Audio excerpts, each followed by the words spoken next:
মহান শিল্পীগৰাকীৰ মৃত্যুৰ সময়তো ইমান মানুহৰ ভিৰ হৈছিল, ইমান অনুৰাগীৰ ভিৰ হৈছিল যে কিছু লোকে ঠাই নোপোৱাৰ কাৰণে ভিৰৰ মাজত সোমাব নোৱাৰাৰ কাৰণে গছৰ ওপৰত উঠি হ'লেও তেওঁক শেষবাৰৰ কাৰণে দৰ্শন কৰিছিল।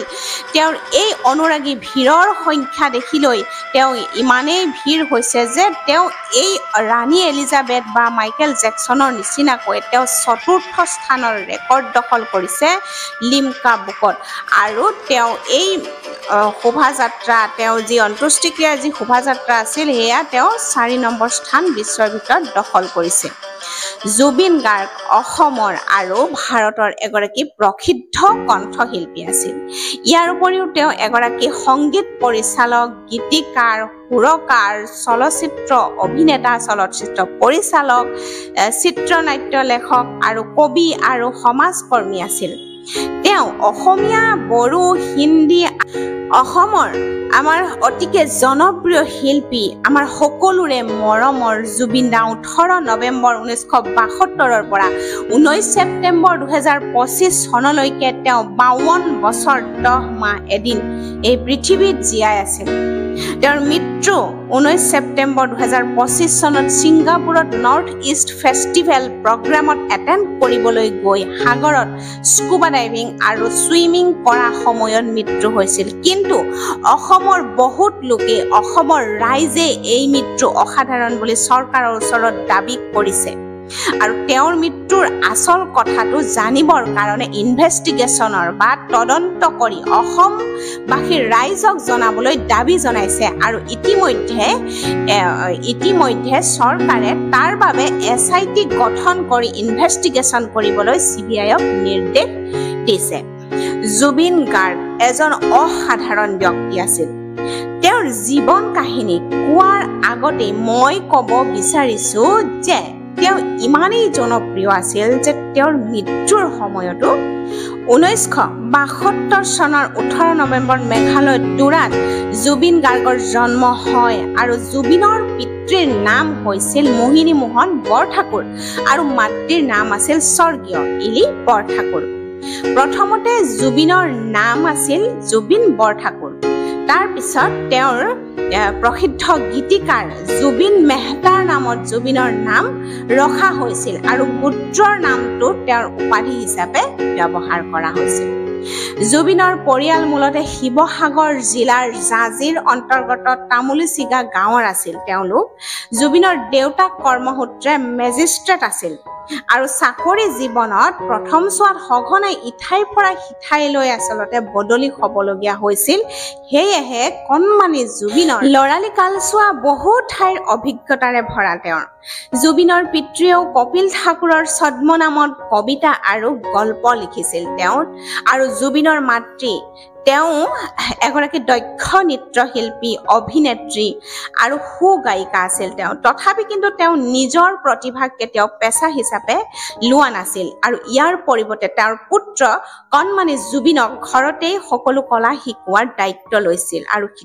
আৰু জুবিনে জীৱনৰ প্ৰথম গুৰু বুলি যদি নিজৰ মাতৃকে তেওঁ আচলতে বিবেচনা কৰে। আৰু জুবিনদাৰ ভগ্নী দুগৰাকী আছিল, এগৰাকী জংকী বৰঠাকুৰ আৰু এগৰাকী পাল্মি বৰঠাকুৰ। জংকী এগৰাকী গায়িকা আছিল আৰু এগৰাকী অভিনেত্ৰী আছিল। কিন্তু দুৰ্ভাগ্যজনকভাৱে 2002 চনত তেজপুৰত ঘটা এটা শোকাবহ মটৰ দুৰ্ঘটনাত জংকীৰ মৃত্যু হয়। জুবিন দাই জীৱনৰ প্ৰথম গুৰু বুলি কিন্তু তেওঁ নিজৰ মাতৃকেই বিবেচনা কৰে।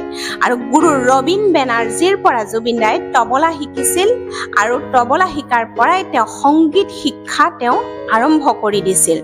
তাৰ পিছতে গুৰু ৰমণী ৰায়ৰ ওচৰত অসমীয়া লোকসংগীত শিকি এই শিক্ষা তেওঁ অব্যাহত ৰাখিছিল।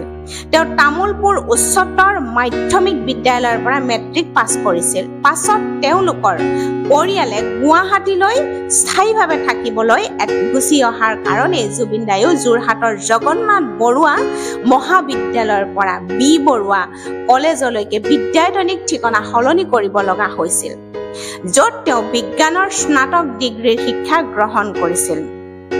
তাৰ পিছতে কিন্তু সংগীতৰ ক্ষেত্ৰখনৰ লগত তেওঁ সম্পূৰ্ণৰূপে নিজকে নিয়োজিত কৰিবলগীয়া হোৱাত তেওঁ কলেজীয়া শিক্ষা সমাপ্ত কৰিব নোৱাৰিলে তেওঁৰ স্নাতক শিক্ষা আধৰুৱা বাঙালী চিনেমা চুধু তুমিৰ কাৰণে জুবিনে 2005 চনতে তেওঁ সংগীত পৰিচালকৰ বঁটা লাভ কৰিছিল আৰু হিন্দী ভাষাৰ ইয়া আলী গীতটিৰ বাবে জুবিন দাই 2006 চনত গ্লোবেল ইণ্ডিয়ান ফিল্ম এৱাৰ্ড তেওঁ লাভ কৰিছিল আৰু ষ্টাৰডাষ্ট এৱাৰ্ডত শ্ৰেষ্ঠ নেপথ্য কণ্ঠশিল্পী বঁটা তেওঁ লাভ কৰিছিল আৰু ইয়াৰ উপৰিও ইকোজ অফ সাইলেন্স ইংৰাজী মেঘালয় ছবিৰ বাবে শ্ৰেষ্ঠ সংগীত পৰিচালক হিচাপে ৰাষ্ট্ৰীয় বঁটা অৰ্থাৎ ৰজত কমল বঁটা তেওঁ লাভ কৰিছিল আধুনিক অসমীয়া সংগীতত নতুন মাত্ৰা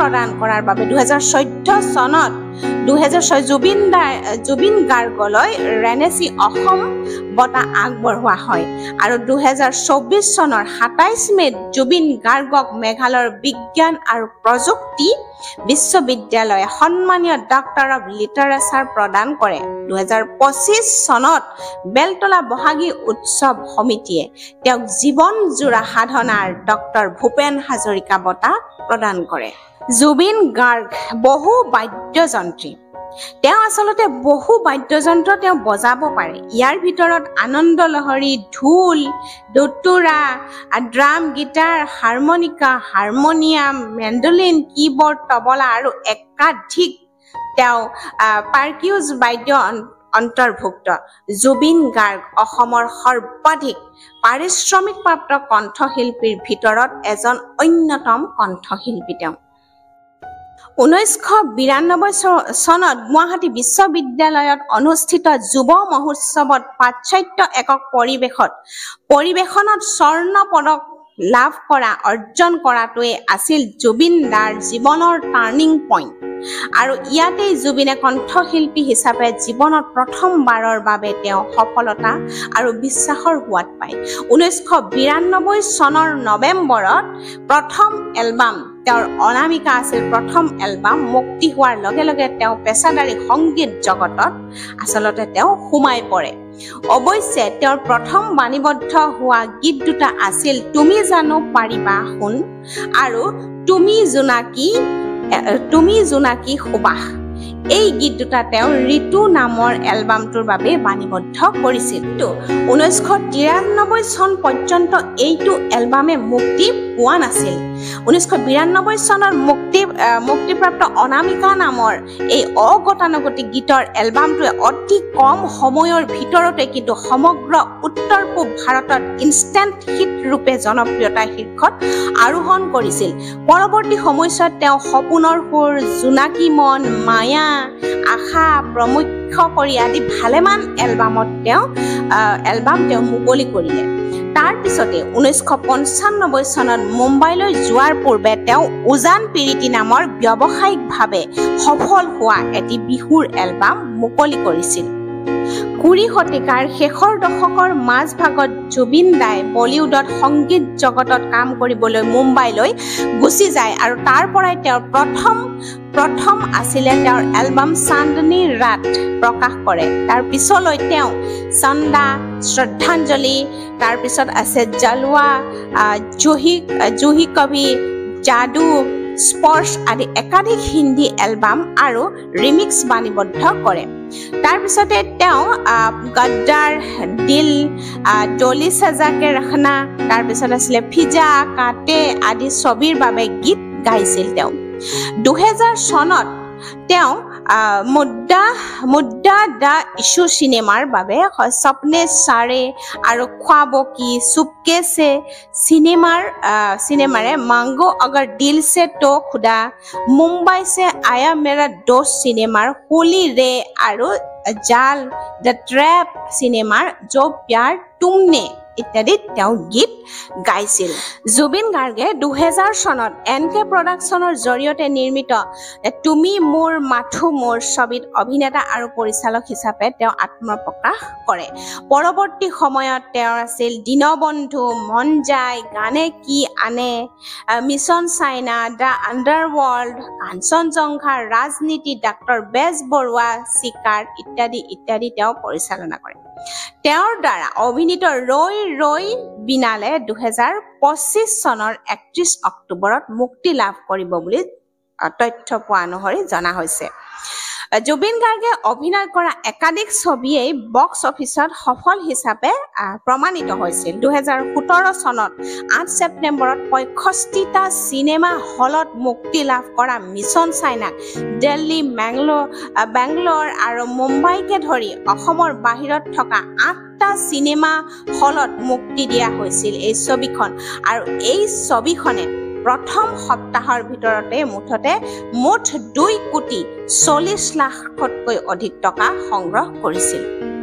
2019 চনত জুবিন দাৰ মুক্তি লাভ কৰা কাঞ্চনজংঘা চলচ্চিত্ৰই 10 দিনৰ ভিতৰতে 3.9 কোটি টকা সংগ্ৰহ কৰি সকলো অভিলেখ আচলতে ভংগ কৰিছিল আৰু দৰ্শকৰ ব্যাপক সঁহাৰি লাভ কৰিছিল এই ছবিখনে। আৰু ছবিখনে প্ৰথম দিনাই 22.5 লাখ টকা সংগ্ৰহ কৰিবলৈ সক্ষম হৈছিল আৰু 3 দিনৰ ভিতৰতে কাঞ্চনজংঘাই কোটিৰো অধিক টকাৰ ব্যৱসায় কৰিছিল।